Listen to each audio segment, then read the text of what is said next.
આજના આ વિડીયોમાં આ વીંછી વિશે સુંદર એવી માહિતી આપવામાં આવી છે, તો બની રહેજો વિડીયોના અંત સુધી. હે કોઈ ભાઈ હે એટલે પોળા હે રુદન હકા તો આર્યો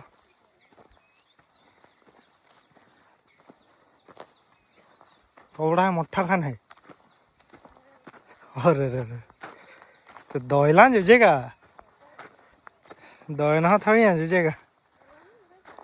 कल मस्त वातावरण देखा है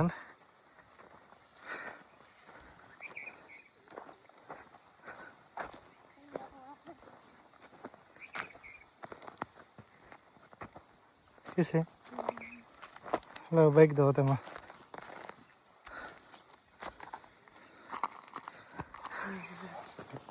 काय जो हाथ हिले कथा इसे ओह ब्लैक स्कॉर्पियन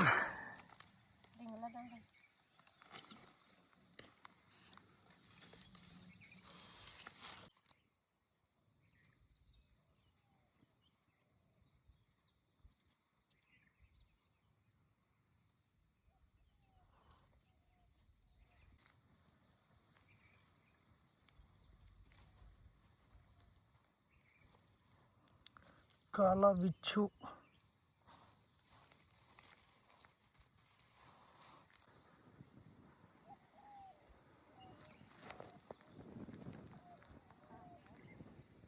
ओए हमी हैं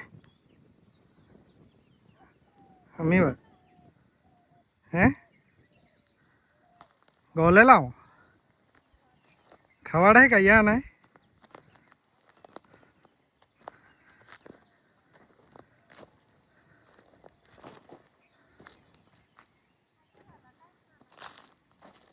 है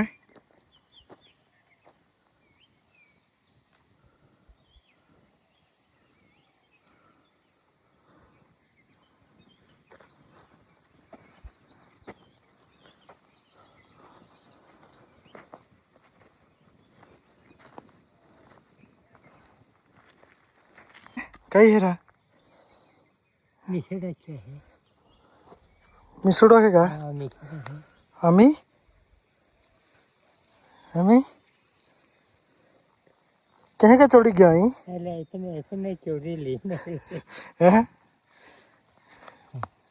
हमी कई कहता अब चावी रही तो कई कहना थी आखिर है ये चावी रही तो कई कहना એટલે કઈ ઉતારના જે રે. ચાલો તો આ વીંછીને અત્યારે આપણે મારા ખેતરેથી આપણે રેસ્ક્યુ કર્યો હતો. આ વીંછીને આપણે ફરી પાછા અહીં પર્યાવરણમાં આપણે રિલીઝ કરવા માટે આવેલા છે. જો આ વીંછીને તમે લોકો જોઈ શકો છો અહીં મારા હાથ પર કઈ રીતે બેસેલું છે. જો આ વીંછીને તમે લોકો જોઈ શકો છો. આ વીંછીમાં ન્યુરોટોક્સિક નામનું ઝેર હોય છે, વેનમ હોય છે, પરંતુ એ આપણા માણસો માટે ખતરારૂપ નથી. પરંતુ આ વીંછીનો ડંખ એ એટલો દર્દનાક, એટલો ખતરનાક, એટલો પીડાદાયક હોય છે જે આપણે સહન કરવું મુશ્કેલ હોય છે, જે અસહનીય હોય છે. એટલા માટે ઘણીવાર આ વીંછીના કરડવાથી નાના છોકરાઓ અથવા મોટી ઉંમરના વૃદ્ધ લોકોનું મૃત્યુ પણ થઈ જતું હોય છે, કારણ કે ગભરામણના લીધે જ અમુક વાર હાર્ટ એટેક પણ આવી જતું હોય છે. પરંતુ આ વીંછી આપણા માટે ખતરારૂપ નથી. આપણા અહીંયા ખાલી એક રેડ સ્કોર્પિયન છે, એના કરડવાથી જ માણસનું મૃત્યુ થતું હોય છે એવું કહેવામાં આવે છે. આ વીંછીના કરડવાથી આપણે ગભરાવાની જરૂર નથી. આ વીંછી કરડે તો આપણે સીધું આપણે હોસ્પિટલે જ નીકળી જવું અને ડૉક્ટરી સલાહ આપણે અવશ્ય લઈ લેવી જોઈએ, કારણ કે હોસ્પિટલમાં જઈએ ત્યાં આપણને ઘણી એવી પીડાથી રાહત મળે એવી આપણને પેન કિલર દવાઓ આપણને હોસ્પિટલમાં જ મળતી હોય છે. એટલા માટે આપણે બિલકુલ પણ આપણે ટાઈમ વેસ્ટ કર્યા વગર આપણે હોસ્પિટલે નીકળી જવું જોઈએ, ના કે પછી દેશી દવા કરતા હોય અથવા અમુક ઝેર ઉતારતા હોય આપણા ગામડાઓમાં, અથવા ઘણી એવી જગ્યાએ હજુ પણ સાપ કરડે અથવા આવું કોઈ પણ જીવજંતુ કરડે તો સૌપ્રથમ આપણા એટલે મોટાભાગે ગામડાના લોકોએ આવી રીતે જે કોઈ ઝેર ઉતારતું હોય, પીંછી નાખતું હોય અથવા દેશી દવા કરતું હોય એવા લોકો પાસે સૌપ્રથમ જશે અને ત્યારબાદ જ હોસ્પિટલે જશે. તો આપણે એવું કરવાનું નથી, આપણે સીધું હોસ્પિટલે જ જવાનું છે. તબિયત થોડીક ડાઉન લાગે છે.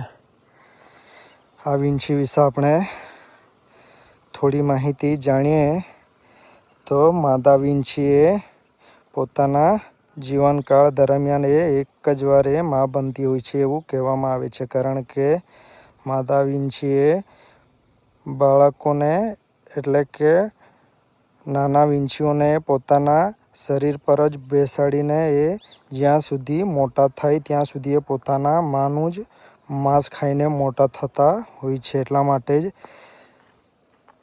માદા વીંછીએ પોતાના જીવનકાળ દરમિયાન એક જ વાર મા બનતી હોય છે. આ વીંછી એ લગભગ 3થી લઈને 5-7 વર્ષ સુધી જીવતા રહે છે. 10-15 વર્ષ સુધી પણ લગભગ નોંધાયા છે. આ વીંછીને તમે લોકો જોઈ શકો છો. આ વીંછી કરડે તો આપણે ગભરાવાની બિલકુલ પણ જરૂર નથી, કારણ કે લગભગ 2 વાર હું જ્યારે 14-15 વર્ષનો હતો ત્યારે લગભગ મને 2 વાર બાઇટ થઈ છે. આપણે ગભરાવાની જરૂર નથી.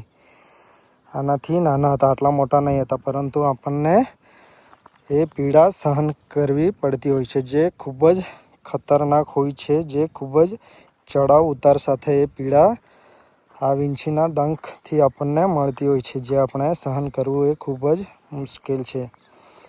જો આ વીંછીને તમે લોકો જોઈ શકો છો, ખોરાક તરીકે નાના નાના જીવજંતુઓને લેતો હોય છે. આ વીંછીને સામે જે તમને દેખાય છે આમાં ઝેર નથી હોતું.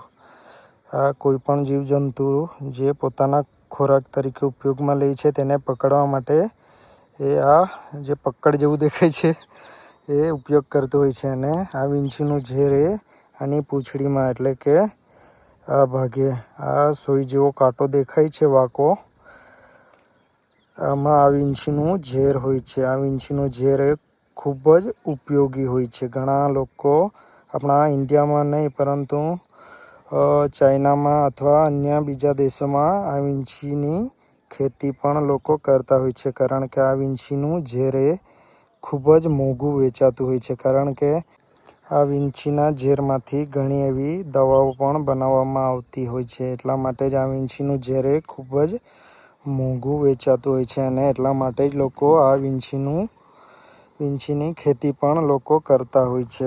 આપણા ગામડાઓમાં અથવા આપણા ગુજરાતમાં હજુ પણ આ વીંછીને લઈને અંધશ્રદ્ધા રહેલી છે. એટલા માટે જ આપણે આ વિડીયો પણ બનાવવાનું જરૂરી સમજ્યું.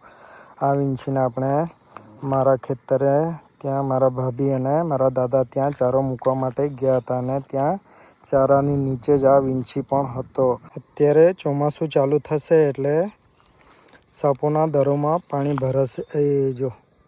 સાપોના દરોમાં પણ પાણી ભરાશે, એટલે અત્યારે મોટે ભાગે લોકો છાણા, લાકડા અથવા ચારો મૂકવાનું કામ ચાલતું હોય છે. ત્યાં આવી રીતે વીંછીઓ, સાપો ભરાયેલા હોય છે. તેનાથી આપણે ખૂબ જ સાવચેતી રાખવી પડશે, કારણ કે કોઈ પણ કિધર ચલ એ ભાઈ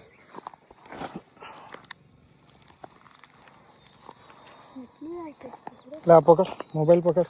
અત્યારે ચોમાસું ચાલુ થશે એટલે સાપોના દરોમાં પાણી ભરાશે, અને આપણે અત્યારે મોટે ભાગે લોકોના લાકડા, છાણા અથવા ચારો મૂકવાનું કામ ચાલતું હોય છે. ત્યાં મોટે ભાગે આવી રીતે વીંછીઓ અને સાપો ભરાયેલા હોય છે. એટલા માટે આપણે કોઈ પણ કામ કરીએ તો અત્યારે આ સમયે આપણે ખૂબ જ સાવચેતીથી આપણે ધ્યાનપૂર્વક આપણે કામ કરવું પડશે. ત્યારે જ આપણે આ સાપોથી અને વીંછીઓથી આપણે બચી શકીશું. પરંતુ આ વીંછી કરડે અથવા સાપ કરડે તો આપણે એકદમ ગભરાઈ જવાની જરૂર નથી.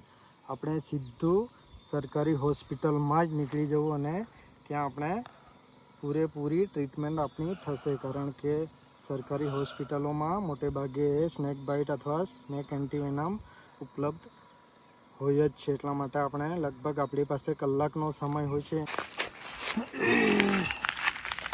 ચલ ચલ ચલ જતું રહે.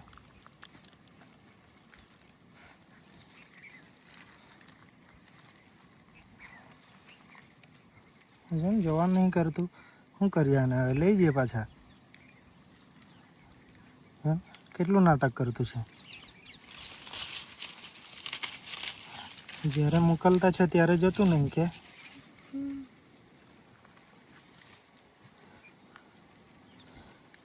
ચલો, તો આ વિંછીને આપણે અહીં રિલીઝ કરી દીધો છે. જુઓ, આ વિંછીને તમે લોકો જોઈ શકો છો.